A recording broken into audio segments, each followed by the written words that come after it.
ليه في ناس بتكسب آلاف الدولارات من إعلانات فيسبوك وإنستجرام وناس تانية بتصرف فلوس على الفاضي؟ هل المشكلة في الميزانية ولا في نوع المنتج ولا في الاستهداف نفسه؟ الحقيقة إن 90% من الإعلانات اللي بتفشل مش بسبب الفلوس، لكن بسبب إن الاستهداف غلط أو الإعلان نفسه مش بيجذب العملاء الصح. في الفيديو ده هقولك إزاي تخلي إعلانك على فيسبوك وإنستجرام عبارة عن مكنة فلوس وتحقق أعلى ROI ممكن. السر الأول، الجمهور مش واحد، لازم تقسمه. أكبر غلطة إنك بتعمل إعلان واحد لكل الناس. الصح بقى إنك تقسم جمهورك لشرائح وتعمل لكل شريحة إعلان مناسب. طب إزاي تقسم جمهورك ده؟ أول نوع الكولد أودينس، الناس اللي لسه ما تعرفكش، ودول اعمل لهم محتوى توعوي أو إعلانات تشد الانتباه. النوع الثاني الورم أودينس، الناس اللي زارت الموقع بتاعك وتفاعلت معاك قبل كده، اعمل لهم محتوى يقنعهم بالمميزات والعروض. أما بقى الهوت أودينس، الناس اللي كانت عايزة تشتري لكن مترددة، ودول اعمل لهم عروض حصرية وتحفيز للشراء الفوري. الدرس هنا ان الاعلان الناجح بيكلم الجمهور الصح بالرسالة الصح في الوقت الصح. السر الثاني، الصورة والفيديو اهم من النص. فيسبوك وانستجرام منصات مرئية، يعني الصور والفيديوهات هم اول حاجة بتشد انتباه الناس. لازم تخلي الاعلان بتاعك يضرب في دماغ المتابع من اول ثانية.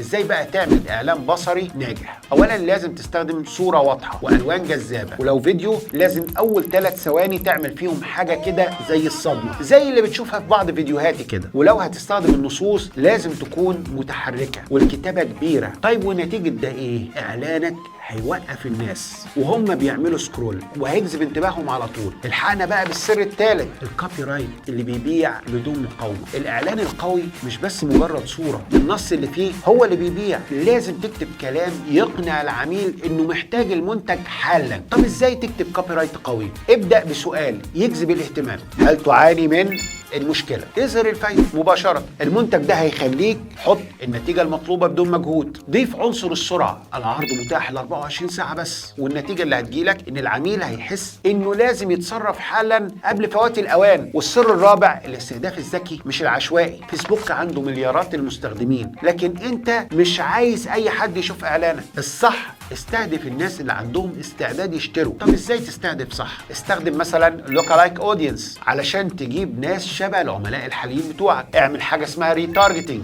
للناس اللي زارت الموقع بتاعك وما كملتش شراء. جرب استهداف التفصيلي بالاهتمامات والمهن والسلوكيات. الدرس من السر الرابع ده ان التارجت الصح يساوي فلوس اقل زائد مبيعات اكتر. السر الخامس، اختبر، تابع وطور. الاعلان اللي ينجح مع غيرك مش شرط ينجح معاك. الحل الاختبار المستمر وتحليل الارقام علشان تعرف ايه اللي بيجيب نتائج. طب ازاي تختبر اعلانك؟ جرب اكتر من نسخه للاعلان اللي هي الاي بي تيستنج. راقب CPC والROAS والCTR اللي بتعرف منهم العائد على استثمارك. طور المحتوى، غير الصور، جرب عناوين مختلفه لحد ما تلاقي الفورمولا اللي بتجيب فلوس. والنتيجه هتكون انك هتوصل لاعلان وتحقق اعلى ROI ممكن. اسرار اعلانات الفيسبوك وانستجرام تقدر تحول لك البيزنس بتاعك لمكنه فلوس. قول لي بقى في الكومنتات ايه اكتر مشكله بتواجهها في اعلانك وخليني اساعدك، واحجز معايا استشاره من هنا.